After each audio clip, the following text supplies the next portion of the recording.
ये एक मामला और भी है और बहुत चर्चा में रहा, जस्टिस यशवंत वर्मा जी का मामला।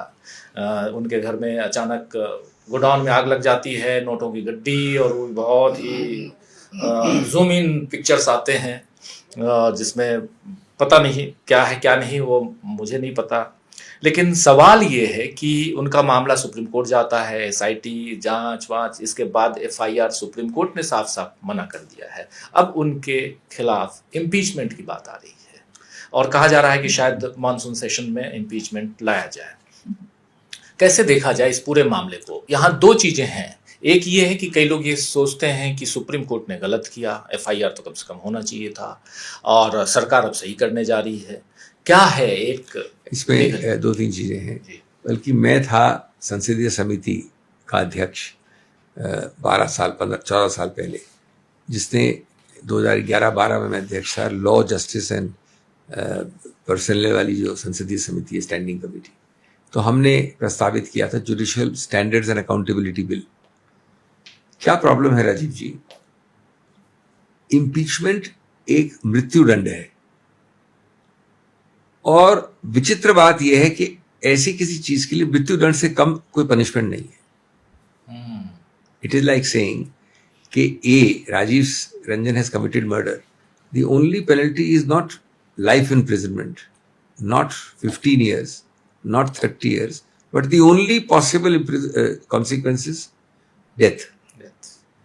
तो आपने इम्पीचमेंट को चूंकि सिर्फ एक मृत्युदंड के बराबर किया है, तो उसको कॉम्प्लिकेटेड भी बहुत कर दिया है, इसलिए आसान नहीं करना। आप देखिए कितने स्टेप्स हैं। पहले इन हाउस प्रोसीजर है, वो समिति कमेटी की रिपोर्ट आती है, उसके आधार पे चीफ जस्टिस एक सुझाव देते हैं। वो सुझाव पहले, स्टेप 3 बोल रहा हूं मैं, केंद्र सरकार उसको फिल्टर करती है। केंद्र सरकार अगर सहमत है तो फिर वो मूव करवाती है, या तो लोकसभा में या राज्यसभा में, 100 एक जगह या 50 दूसरी जगह मिनिमम जी। वो जो मूव होता है तो उसके बाद एक समिति बनती है ऑफिशियल, जो एक उच्चतम न्यायालय के जज या चीफ जस्टिस की, एक उच्च न्यायालय के, और एक सुविख्यात सुप्रसिद्ध जूरिस्ट की। फिर वो रिपोर्ट देती है। अगर वो रिपोर्ट जज के पक्ष में आती है तो मामला खत्म।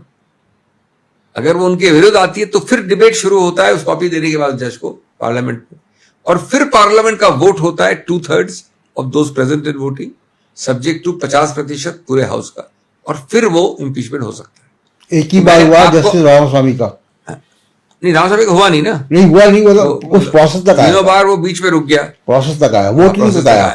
तो मैंने भी आपको लगभग 9 या 10 स्टेप्स दिखा दिए। अब किसी गणतंत्र में इतनी स्टेप्स होना, तो वर्चुअली जुडिशियल अकाउंटेबिलिटी बिल जो हमने प्रस्तावित किया था, उसमें हमने कहा था कि ग्रेडेड हायरार्की होनी चाहिए, चेतावनी से लेकर लंबित सस्पेंशन होने से लेकर 2 महीने 3 महीने 6 महीने तक काम नहीं देने से लेकर इंक्रीमेंट, इस तरह के 4-5 लेके फिर अंततोगत्वा हो सकता है, क्या कहते हैं, मृत्युदंड, इम्पीचमेंट। अब ये प्रॉब्लम, वो कानून पास थे, वो रिपोर्ट गई सरकार को, पढ़ी रही, बाद में वो कानून बना नहीं। तीसरा, मेरा मानना है कि ऐसी सिचुएशन में जहां की अभी पारदर्शी रूप से लग रहा है कि ऐसा हुआ है, समिति की रिपोर्ट भी उनके अगेंस्ट गई है, लेकिन ये समिति रिपोर्ट वो वाली समिति नहीं है, ये है इन हाउस वाली जी। तो नॉर्मली मैं समझता हूं कि जज को, अब देखिए मुझे दुख होता है, मैंने तो पब्लिकली कहा है कि इतने ज्यादा अच्छे जज जिन्होंने काम किया, जो हम लोग सब पेश हुए, हमको तो बहुत ही, हम बहुत उनसे इम्प्रेस रहे, प्रभावित रहे कि पढ़ाई लिखाई में अच्छे, काम में अच्छे, ज्ञान में अच्छे। उसके बाद ये सुनना मुझे बड़ा अजीब लगता है, और दिल्ली उच्च न्यायालय में भी यही मत था। जब इतनी उसमें एक, जिसे कहते हैं कि निरादर हो चुका है, मानहानि हो चुकी है, तो खुद को इस्तीफा दे देना चाहिए। राइट, ये मेरा निजी मत है, मैं किसी पार्टी के लिए बोल रहा हूँ, और मैं इस बात का आदर करता हूं कि वो ये नहीं मानते हैं, नहीं करना चाहते हैं।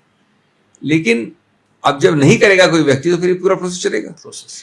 आखिरी मुद्दा, इसमें आप ये निंदा नहीं कर सकते एफआईआर कर दो, क्योंकि ये जो प्रोसीजर बनाया आपने 3-4, उसमें आपने इनको हटा दिया है, इस प्रक्रिया को ही हटा दिया है। अब ये गलती आपकी नहीं है, मेरी नहीं है, ये सिस्टम है। सिस्टम होगा, पहले आप एक इंक्वायरी बिठाएंगे, वो रिपोर्ट आएगी, फिर यहां जाएगी, फिर वहां जाएगी, तो ये भी एक गलत है। इसीलिए अगर आपके पास इससे कम होते कोई 2-4 ऑप्शंस, और सिर्फ इम्पीचमेंट एक सीरियस वाले मिले होता तो फिर आसान रहता। तो इसकी भी हमको संस्थापिक, यशवंत वर्मा के हिसाब से नहीं, संस्थापिक रूप से संशोधन जरूरी है। और आज तो मैं समझता हूं कि समय आ गया है, ये मैं आज की बात नहीं कर रहा हूं, भविष्य की बात। यशवंत वर्मा को उनसे आप डील नहीं कर सकते, उनको तो आज के कानून से डील करना पड़ेगा।